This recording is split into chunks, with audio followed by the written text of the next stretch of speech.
Good morning, class. This is our pathology class, in which today we will study about the next topic of clinical pathology, that is body fluid examination.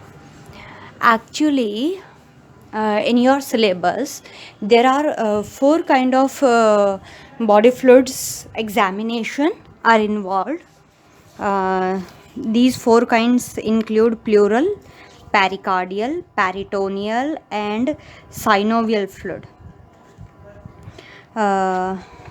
First of all, we have to know about these fluids, the role of these fluids, the property. We all know about these.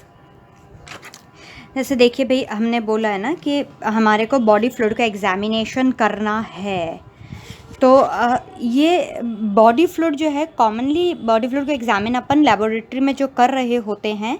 Pleural fluid जो lungs के चारों तरफ होता है, pericardial जो heart के चारों तरफ, पेरिटोनियल जो एब्डोमेन और पैल्विस के चारों तरफ होता है, और साइनोवियल फ्लूइड जो कि जॉइंट स्पेसेस में पाया जाता है। इन सभी कैविटीज़ के अंदर थोड़ा बहुत अमाउंट में फ्लूइड जो है हमेशा प्रेजेंट रहता है, ताकि वो उनकी सरफेस को मॉइस्ट कर सके और लुब्रिकेट कर सके, और एडजेसेंट और अपोजिंग मेम्ब्रेन सरफेस का मूवमेंट आसानी से हो सके और फ्रिक्शन कम से कम हो, इसलिए फ्लूइड इनमें पाया जाता है। इस फ्लूइड का अगर वॉल्यूम बढ़ जाए किसी भी कैविटी के अंदर, तो इस कंडीशन को अपन कहते हैं इफ्यूज़न। फ्लूइड का अमाउंट बॉडी कैविटीज़ में बढ़ जाना क्या कहलाता है? इफ्यूज़न। एक्सेस फ्लूइड को हमें एस्पायरेट करना पड़ता है कैविटी से, ये बहुत ज़रूरी है। कारण कि इफ्यूज़न अगर एक्सेस में हो गया तो वो उस ऑर्गन की नॉर्मल फंक्शनिंग में इंटरफेयर करेगा।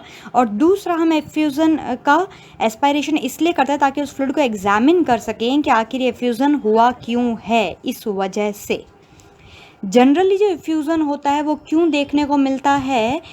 हाइड्रोस्टैटिक प्रेशर और कोलॉइडल ऑस्मोटिक प्रेशर में इम्बैलेंस आ जाने की वजह से ऐसी कंडीशन जो है वो अराइज हो जाती है। तो एक्यूमुलेशन ऑफ फ्लूइड का कारण क्या है? Increased Venus pressure, increased capillary permeability, interference with lymphatic flow, decreased colloidal osmotic pressure etcetera. अब जो अभी इस समय बॉडी फ्लूइड पढ़ रहे हैं वो है प्लूरल फ्लूइड। प्लूरल फ्लूइड वो फ्लूइड है जो प्लूरा की लेयर्स के बीच में पाया जाता है। प्लूरा वो मेम्ब्रेन है जो थोरैसिक कैविटी को लाइन करती है और लंग्स के चारों तरफ पाई जाती है। इसके स्पेस के अंदर फ्लूइड पाया जाता है, उसको अपन प्लूरल, जिस स्पेस में ये फ्लूइड पाया जाता है उस स्पेस को अपन प्लूरल कैविटी कहते हैं। नॉर्मली प्लूरल फ्लूइड में थोड़ा बहुत अमाउंट में थिन फ्लूइड यानी सीरोस फ्लूइड पाया जाता है, जो इसको ल्यूब्रिकेट करने के काम में आ रहा होता है ब्रीदिंग के दौरान ये किसकी तरह एक्ट करता है? एज अ लुब्रिकेंट एक्ट करता है। प्लूरल फ्लूइड अगर एक्सेस अमाउंट में हो जाए तो इस कंडीशन को अपन प्लूरल इफ्यूज़न कहते हैं। Commonly pleural effusion heart failure की वजह से देखने को मिलता है, या निमोनिया या ऑटो इम्यून डिजीज जैसे रूमेटॉइड आर्थराइटिस किसी को हो जाए तो भी प्लूरल इफ्यूज़न देखने को मिलता है। अब प्लूरल फ्लूइड, डॉक्टर्स जब ये देखते हैं कि भाई पेशेंट के अंदर प्लूरल फ्लूइड बहुत ज़्यादा हो गया, तो वो ये रिकमेंड करते हैं कि फ्लूइड का सैंपल थोड़ा बहुत रिमूव करवा लो। तो उस रिमूव करवाने के प्रोसेस को अपन कहते हैं थोरेकोसेंटेसिस। ये नाम याद कर लीजिए। प्लूरल फ्लूइड को रिमूव करना या एस्पायरेट करने की टेक्निक को हम थोरेकोसेंटेसिस कहते हैं। और फिर हम इस फ्लूइड को एनालिसिस के लिए भेज देते हैं ताकि हम उसके कॉज का पता लगा सकें। प्लूरल फ्लूइड में साइटोलॉजी को देख करके ये फ्यूज़न क्यों हुआ है उसके कॉज का हम पता लगा सकें। कब होता है भाई? किसी को लंग कैंसर हो तो प्लूरल फ्लूइड बहुत ज़्यादा बढ़ जाता है, यानी प्लूरल इफ्यूज़न हो जाता है, और ये काफ़ी कॉमन चीज़ है। ये बिनाइन भी हो सकता है यानी नॉन कैंसरस हो सकता है, या फिर लंग कैंसर सेल की स्प्रेड हो जाए अगर प्लूरल कैविटी में, तब भी हो सकता है, मतलब मैलिग्नेंट प्लूरल इफ्यूज़न भी हो सकता है। प्लूरल फ्लूइड एनालिसिस हम यूज़ करते हैं प्लूरा की इन्फ्लामेशन के कारण को पता लगाने के लिए भी। कैंसर भी पता लगाया हमने, इसके अलावा प्लूराइटिस भी पता लगाते हैं। दो रीजंस होते हैं एक्चुअली फ्लूइड जो एक्यूमुलेट हो जाता है, यानी प्लूरल इफ्यूजन जो होता है उसके दो रीज़न होते हैं। And an initial set of test, जब ये दो रीजंस हमें पता करने, भाई दो रीजंस हमने क्या बोले कि भाई एक तो इन्फ्लामेशन हो गया या फिर ये ये जो हम बोल रहे हैं कि भाई इसमें कैंसर वगैरह जैसी कंडीशंस हो गई, तो इसके लिए हमारे को एक तो इनिशियल सेट ऑफ टेस्ट लगाना पड़ेगा, जिसमें अपन fluid, protein, albumin, LDH level, cell count और अपीयरेंस देखते हैं, ताकि हम इन दोनों तरह के फ्लूइड को सेपरेट आउट कर सके या डिफ्रेंशिएट कर सके। अब दो तरह के फ्लूइड कौन से हैं? Transudate and exudate. ट्रांसयूडेट होता है leakage of fluid from blood vessels, वो तो transudate, and leakage of protein rich fluid from vessels और capillaries is known as exudate. और ये चीज़ हमें पता होनी चाहिए, ट्रांसयूडेट क्या है, एक्सयूडेट क्या है। आपके क्वेश्चन कई बार पूछा था differentiate between the transudate and exudate. क्या होता है कि जब ब्लड वेसल्स में प्रेशर, मैंने नाम बताया था ना अभी स्टार्टिंग में, इंट्रो स्टार्ट करने से पहले, कि हाइड्रोस्टैटिक प्रेशर और कोलोइडल ऑस्मोटिक प्रेशर जब इम्बैलेंस आ जाता है तब ये फ्लूइड इकट्ठा हो जाता है। तो इन दोनों प्रेशर में अगर इम्बैलेंस आ जाए, कहाँ से ड्राइव होता है ये प्रेशर? ब्लड वेसल से। तो प्रोटीन का अमाउंट ब्लड में जो है वो फ्लूइड में आ जाएगा, ब्लड का प्रोटीन फ्लूइड में आ जाता है, which keeps fluid in the blood. ये प्रोटीन ही जो है ब्लड वेसल के अंदर ब्लड को बनाए रखता है, फ्लूइड को बनाए रखता है, और वो फ्लूइड जो है बाद में इकट्ठा हो गया अगर बाहर, तो उसको अपन ट्रांसयूडेट कहते हैं। ट्रांसयूडेट जो है most frequently caused by congestive heart failure और लिवर सिरोसिस। या तो कंजेस्टिव हार्ट फेलियर की वजह से ट्रांसयूडेट बनता है या लिवर सिरोसिस की वजह से बनता है। If the fluid is determined to be transudated, then usually no more tests on the fluid are necessary. तो अगर हमें क्या करना पड़ेगा कि हमें सबसे पहले चेक करके यही पता करना है कि जो फ्लूइड इकट्ठा हुआ है वो ट्रांसयूडेट है या एक्सयूडेट है। अगर हमें पता चल जाए कि जो फ्लूइड है वो ट्रांसयूडेट है, तो हमारे को और ज़्यादा कुछ टेस्टिंग वगैरह करने की ज़रूरत नहीं है, हमारा काम इतने में ख़त्म हो जाएगा। पर अगर वो फ्लूइड एक्सयूडेट है, कब हो जाता है भाई? प्लूरी में इंजरी या इन्फ्लामेशन हो जाए तो उसकी वजह से एबनॉर्मल कलेक्शन हो जाता है फ्लूइड का, जिसको अपन एक्सयूडेट कहते हैं। ये फ्लूइड एक्सयूडेट अगर हमें मिल गया तो हमें उसकी एडिशनल टेस्टिंग और ज़्यादा करनी पड़ेगी। ट्रांसयूडेट में तो टेस्टिंग की ज़रूरत नहीं है, पर एक्सयूडेट में करने की ज़रूरत है। एक्सयूडेट में बहुत सारी कंडीशंस, ट्रांसयूडेट के लिए तो मैंने बोला कि वह कंजेस्टिव हार्ट फेलियर और लिवर सिरोसिस की वजह से हो रहा होता है, पर एक्सयूडेट की बहुत सारी कंडीशंस जो हैं वो देखने को मिल रही होती हैं। जैसे कि कौन कौन सी कंडीशंस आपके सामने लिखी हुई है। इन्फेक्शियस डिजीज़ हो सकती है, किसी को ब्लीडिंग हो सकती है, इन्फ्लामेटरी कंडीशंस में ऐसा हो सकता है, मैलिग्नेंसी यानी कैंसर में हो सकता है, और भी बहुत सारी ऐसी कंडीशंस हैं जो कि एक्सयूडेट को वहाँ पे कॉज करवा देती है। अब जैसे इन्फेक्शियस डिजीज़, चाहे वायरस हो या बैक्टीरिया से हो या फंगाई से हुई हो, प्लूरा में ये ऑरिजिनेट होती है और फिर ये स्प्रेड करके बॉडी के दूसरे पार्ट्स में भी जा सकती है, जैसे प्लूराइटिस, प्लूरल इफ्यूज़न, निमोनिया को फॉलो करता हुआ प्लूरल इफ्यूज़न हो सकता है। ब्लीडिंग में किसी को ब्लीडिंग डिसऑर्डर हो गया हो, पल्मोनरी एम्बोलिज्म हो गया हो, ट्रॉमा हो गया हो, प्लूरल फ्लूइड में ब्लड आ जाता है जिसकी वजह से। तीसरा, इन्फ्लामेटरी कंडीशन में कोई लंग की डिजीज़ हो गई हो, क्रॉनिक लंग में इन्फ्लामेशन हो गया हो, भाई ज़्यादा अमाउंट में कई लोग एस्बेस्टॉस ले लेते हैं, इसकी वजह से इन्फ्लामेशन हो जाता है। एस्बेस्टॉस हार्मफुल प्रोडक्ट है जो कि लंग के अंदर इन्फेक्शन वगैरह कॉज कर देता है। तो इसके अलावा सार्कोइडोसिस हो गया, ऑटो इम्यून डिसऑर्डर किसी को हो गया जैसे आरए वगैरह, या सिस्टमिक ल्यूपस एरिथेमेटोसिस हो गया हो। मैलिग्नेंसी में लिम्फोमा, ल्यूकीमिया, ये ब्लड कैंसर हैं, या लंग का कैंसर या मेटास्टेटिक कैंसर जो कहीं और हुआ है पर फैलता हुआ लंग में या प्लूरल स्पेस में पहुंच गया। दूसरी कंडीशन हो सकती है जिसका हमें कारण पता नहीं हो, या किसी ने कार्डियक बाईपास सर्जरी करवाई हो, हार्ट या लंग का ट्रांसप्लांटेशन करवाया हो, पैनक्रियास का इन्फ्लामेशन किसी में हुआ हो, या किसी में इंट्रा एब्डोमिनल एब्सेस बन गया हो, तब भी प्लूरल इफ्यूज़न हो सकता है। अब एक्सयूडेट फ्लूइड की क्या टेस्टिंग हमारे को करनी पड़ती है भाई? तो देखिए, फ्लूइड के अंदर हमारे को ग्लूकोज, लैक्टेट, अमाइलेज, ट्राइग्लिसराइड और ट्यूमर मार्कर्स देखने होते हैं। इसके अलावा हम मैक्रोस्कोपिक एग्जामिनेशन करते हैं, ग्राम स्टेनिंग करते हैं, बैक्टीरिया कल्चर करते हैं, और कुछ और भी टेस्ट इसके अंदर हम कर रहे होते हैं। इनके बारे में मैं आपको बताऊं, इन टेस्ट वगैरह के बारे में मैं आपको बताऊं, उससे पहले आप जो है एक पॉइंट सुन लीजिए ध्यान से सुन लीजिएगा, क्योंकि बाकी जितने भी टॉपिक्स हैं उनके अंदर वो पॉइंट आएगा, मैं सिर्फ यहीं बताऊंगी, बाकियों में नहीं बताऊंगी। इसलिए आप जो है यहाँ पे ही इस पॉइंट को ध्यान से सुन लीजिए। जो मैं पॉइंट बोल रही हूँ वो ये कि कोई भी फ्लूइड जब हम एग्जामिन करते हैं तो हमारे को फ्लूइड को 3 स्टाइल टेस्ट ट्यूब में लेना होता है। एक टेस्ट ट्यूब में 15 mg फ्लोराइड ऑक्जेलेट डाल करके रखिए, दूसरी टेस्ट ट्यूब में 15 mg EDTA डाल के रखिए और तीसरी प्लेन ट्यूब डालिए विदाउट एंटी कोगुलेंट। जो 15 mg की फ्लोराइड ऑक्जेलेट वाली ट्यूब थी उसमें आपको 5 ml प्लूरल फ्लूइड लेना है शुगर और प्रोटीन एस्टिमेशन के लिए, मतलब केमिकल एग्जामिनेशन करना है। 15 mg EDTA जिसमें डालना है उसके प्लूरल फ्लूइड को आपको माइक्रोस्कोपिक एग्जामिनेशन करना है। और प्लेन ट्यूब जिसमें एंटीकोगुलेंट नहीं डाला है उसके अंदर आपको क्लॉट ऑब्जर्व करना है, बैक्टीरियोलॉजिकल एग्जामिनेशन करना है। क्लॉट ऑब्जर्व करेंगे और बैक्टीरियोलॉजिकल एग्जामिनेशन करेंगे।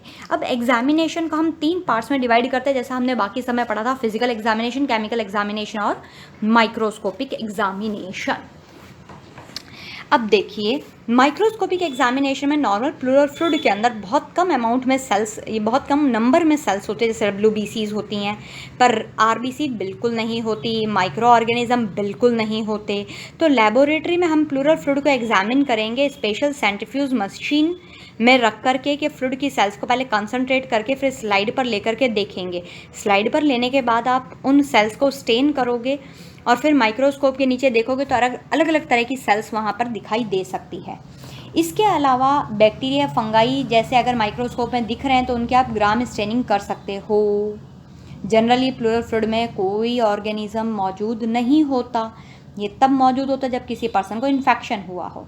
अगर आपको माइक्रो ऑर्गेनिज्म दिखे तो आप उसका बैक्टीरियल कल्चर लगा सकते हो, ससेप्टिबिलिटी टेस्टिंग कर सकते हो ताकि उसको एंटी माइक्रोबियल थेरेपी आप दे सको। इसके अलावा कुछ अदर ऑर्डर के टेस्ट जैसे इन्फेक्शन डिजीज़ के लिए टेस्ट, हम वायरसेस, माइकोबैक्टीरिया के लिए अपन एसिड फास्ट बैक्टीरिया स्मीयर यानी स्टेनिंग कर रहे होते हैं, कल्चर लगाते हैं, पैरासाइट वगैरह को ऑब्जर्व करते हैं। अब टेस्ट करने के लिए पेशेंट को कैसे प्रिपेयर करेंगे भाई आप? टेस्ट जो है ज़्यादा इन्वेसिव नहीं होना चाहिए। ब्लड ड्रॉन के जैसा इन्वेसिव नहीं होना चाहिए। नो स्पेशल प्रिपरेशन हमें ज़रूरत होती है। पेशेंट को हमारे को पहले कफ करवाना है, उसको डीप ब्रीदिंग के लिए बोलना है और move during a test to avoid injury to the lung में इंजरी नहीं होनी चाहिए, आपको सावधानी रखनी है। पेशेंट का चेस्ट एक्सरे आप करवा सकते हो टेस्ट से पहले भी और टेस्ट के बाद में भी कंफर्मेशन के लिए। अब पेशेंट को आप डायरेक्ट बैठने के लिए कह दीजिए चेयर की एज पे या बेड के ऊपर, और हेड और आर्म को आप टेबल पे झुका दीजिए। उसके स्किन को क्लीन करिए और साइड पे इंसर्ट करिए, उस ड्रैप एरिया से लीजिए। फिर लोकल पेन किलिंग मेडिसिन यानी एनेस्थेटिक आप उसको दे सकते हैं, स्किन में इंजेक्ट कर सकते हैं। कुछ सेकंड के लिए आप छोड़ दीजिए और फिर थोरेकोसेंटेसिस निडल आप जो है उसकी रिब में इंसर्ट करिए और फ्लूइड को जो है वो ड्रेन करवा लीजिए और कलेक्शन ट्यूब बॉटल के अंदर आप डाल लीजिए। May people cough a bit as the lung re expand, हो सकता है उसको थोड़ी बहुत खांसी आई क्योंकि लंग री एक्सपेंड हो रहा है स्पेस को भरने के लिए व्हेन फ्लूइड हैड बीन, जब फ्लूइड को आपने निकाल लिया था। This sensation normally last for a few hours after the test is completed. तो ये जो सेंसेशन है उसको ऐसा खांसी वाली चीज़ के एक्सपैंड हो रहे हैं कर रहे हैं सेंसेशन, उसको कुछ घंटों तक रह सकता है। तो पेशेंट को बताइए, हेल्थ केयर प्रोवाइडर को ये चाहिए कि वो उसको बताए कि उसको अगर शार्प चेस्ट पेन हो रहा है या ब्रीथ शॉर्टनेस हो रही है तो हेल्थ केयर प्रोवाइडर को अपनी ये कंडीशन इन्फॉर्म करे। तो ये देखिए ये कंडीशन दिखाई गई है थोरेकोसेंटेसिस की। अब थोरेकोसेंटेसिस करते समय कुछ रिस्क भी रहते हैं भाई, हो सकता है लंग कोलैप्स हो जाए, न्यूमोथोरैक्स अगर कंडीशन है तो।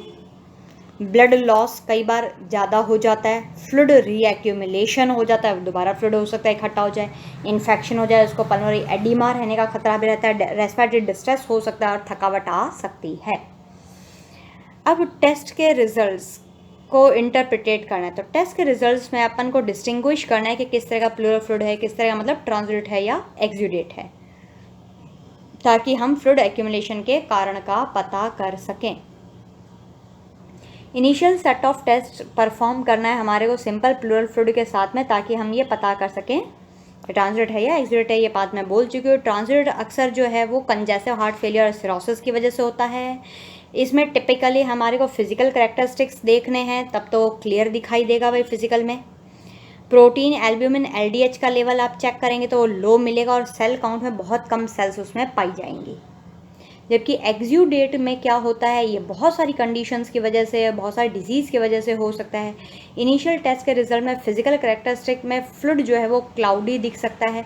प्रोटीन, एल्ब्यूमिन या एलडीएच का लेवल आपको बढ़ा हुआ मिलेगा, सेल काउंट आपको बढ़ा हुआ मिलेगा। एडिशनल टेस्ट रिजल्ट और एसोसिएटेड कॉज में बहुत सारी और भी चीज़ें इंक्लूड हो सकती है। फिजिकल करेक्टरिस्टिक्स में आपको नॉर्मल अपीयरेंस जो सैंपल की है फ्लोरल फ्लूइड की यूजुअली कैसा दिखाई देगा, लाइट येलो और क्लियर। नॉर्मल तो ऐसा दिखता है, लाइट येलो और क्लियर दिखाई देता है। एबनॉर्मल का हमें पता चलेगा, क्ल्यू मिलेगा कुछ कंडीशंस, जैसे कोई डिजीज़ वगैरह अगर उसको मौजूद हैं तो हो सकता है वो फ्लूइड मिल्की दिखाई दे, रेडिश दिखाई दे, क्लाउडी दिखाई दे। Milky appearance lymphatic system involve होने से हो सकता है। रेडिश प्लूरल फ्लूइड हो सकता है उसके अंदर ब्लड प्रेजेंट हो। क्लाउडी थिक प्लूरल फ्लूइड जो है वो माइक्रो ऑर्गेनिज्म या WBC की प्रेजेंस को इंडिकेट करता है। तो ये फिजिकल टेस्ट हो गया। दूसरा टेस्ट है केमिकल टेस्ट, जिसमें अपन को प्रोटीन या एल्ब्यूमिन पता करना होता है, ग्लूकोज पता करते हैं। टिपिकली ब्लड ग्लूकोज लेवल के जैसा ही हम ग्लूकोज टेस्ट कर रहे होते हैं। ये अगर ग्लूकोज आपको कम मिल रहा है तो वो इंडिकेट करता है इन्फेक्शन को या रूमेटॉइड आर्थराइटिस को। ग्लूकोज एस्टिमेशन में आपको बता दूं, फॉलिन व्यूज मेथड से किया जा सकता है, ग्लूकोज ऑक्सीडेज मेथड से, ऑर्थोटोल्यूडिन मेथड से करा जा सकता है। नॉर्मल ग्लूकोज की वैल्यू होती है 70 से 110 mg/dl, याद कर लीजिए 70 से 110 mg/dl। और मैंने यहाँ पर बोला कि ग्लूकोज अगर आपको कम मिल रहा है, may be lower with infection and RA, तो ये लोअर कितना लोअर होता है भाई, अगर 40 mg/dl से कम हो जाए ग्लूकोज तो जनरली वो बैक्टीरिया के इन्फेक्शन जैसे TB या फिर मैलिग्नेंसी या नॉन स्पेसिफिक इन्फ्लामेशन को इंडिकेट करता है। इसके अलावा लैक्टेट लेवल जो है वो इन्फेक्शस प्लूराइटिस में बढ़ जाता है, चाहे वो बैक्टीरिया से हुई हो या TB से हुई हो। अमाइलेज लेवल आप चेक कर सकते हो, पैनक्रिएटाइटिस के साथ वो बढ़ जाता है। इसोफेजियल रप्चर किसी को हो गया हो या मैलिग्नेंसी किसी को हो गया हो तो अमाइलेज लेवल बढ़ जाता है। ट्राइग्लिसराइड का लेवल लिम्फेटिक सिस्टम इन्वॉल्व होता है तो बढ़ जाता है। और ट्यूमर मार्कर बढ़े हुए होते हैं, कुछ पर्टिकुलर कैंसर्स में ऐसा देखने को मिलता है। तो ये आपका केमिकल एग्जामिनेशन भी हो गया। तीसरा है आपका माइक्रोस्कोपिक एग्जामिनेशन। नॉर्मल फ्लूइड में थोड़े बहुत नंबर में WBCs पाई जाती है पर RBC नहीं होती, माइक्रो ऑर्गेनिज्म नहीं होता। अगर आपको अलग अलग तरह की सेल्स दिखाई दे रही हैं तो आप उसको एग्जामिन TLC और DLC से करिए। TLC में WBC RBC के सैंपल काउंट करने हैं आपको। WBC बढ़ी हुई दिख रही है, इसका मतलब इन्फेक्शन हुआ है या दूसरे कारण लाइक प्लूराइटिस हो सकता है। RBC बढ़ी हुई है, इसका मतलब उसको ट्रॉमा है, मैलिग्नेंसी है या पल्मोनरी इन्फेक्शन है। DLC WBC की डिफरेंशियल काउंटिंग में आपको अलग अलग WBC के अलग अलग परसेंटेज दिखाई देंगे। अगर न्यूट्रोफिल बढ़ा हुआ है तो बैक्टीरियल इन्फेक्शन को बताएगा, लिम्फोसाइट बढ़ा हुआ है तो कैंसर या TB को दर्शाता है। इसके अलावा अपन माइक्रोस्कोप में साइटोलॉजिकल एग्जामिनेशन भी कर सकते हैं। इसमें साइटोसेंट्रीफ्यूज्ड सैंपल आपको अलग स्टेन से ट्रीट करते हुए माइक्रोस्कोप के नीचे देखना है तो आपको कुछ एबनॉर्मल सेल्स दिखाई दे सकती हैं। मीजोथेलियोमा, मेटास्टैटिक कैंसर वगैरह आपको सस्पेक्ट हो सकता है। कुछ एबनॉर्मल सेल्स जैसे कि tumour cells, immature blood cells आपको दिखाई दे सकती है, वो भी कैंसर के टाइप को इंडिकेट करती हैं। अब इन्फेक्शस डिजीज़ किसी को हुई हो तो उसके लिए अपन ग्राम स्टेनिंग या एसिड फास्ट स्टेनिंग वगैरह कर सकते हैं। ग्राम स्टेनिंग में बैक्टीरिया, फंगाई वगैरह को आप ऑब्जर्व करेंगे माइक्रोस्कोप के नीचे, और अगर ऑर्गेनिज्म प्रेजेंट नहीं है, भाई नॉर्मली में तो नहीं होता ना, प्रेजेंट नहीं है तो अच्छी बात है, और प्रेजेंट है तो फिर आप उसको और स्टडी करिए। इसके अलावा बैक्टीरियल कल्चर कर सकते हो, ससेप्टिबिलिटी टेस्ट कर सकते हो। अगर बैक्टीरिया प्रेजेंट है तो ससेप्टिबिलिटी टेस्ट करना है एंटी माइक्रोबियल थेरेपी को पता लगाने के लिए कि अपन कौन सी एंटीबॉडी उसको दें। और अगर इन्फेक्शन प्रेजेंट नहीं है, माइक्रो ऑर्गेनिज्म नहीं दिखाई दे रहा है, इसका मतलब इन्फेक्शन नहीं है, तो बहुत कम नंबर्स या ग्रोथ जो है वो आपको दिखाई देगी या इनहिबिट हो जाएगी एंटीबायोटिक थेरेपी देने पर। बस ठीक है, वायरल इन्फेक्शन को ये इंडिकेट कर सकता है, माइकोबैक्टीरिया या पैरासाइट के इन्फेक्शन को इंडिकेट कर सकता है। ये नेक्स्ट पॉइंट के अंदर लाइन लिखी हुई है, आप खुद देख लीजिएगा, ठीक है। इसके अलावा मैं आपको एक और पॉइंट बता दूं, फिजिकल एग्जामिनेशन में ये एक्चुअली आता है कि अपन को क्लॉट फॉर्मेशन हो रहा है या नहीं हो रहा है, ये भी देखना होता है। नॉर्मल प्लूरल फ्लूइड जो है उसमें कोई किसी भी फ्लूइड में क्लॉट कभी फॉर्म नहीं होता। प्लेन ट्यूब में अपने को अगर कोई क्लॉट बना हुआ दिख रहा है, इसका मतलब इन्फ्लामेशन की वजह से ये फ्यूज़न हुआ है।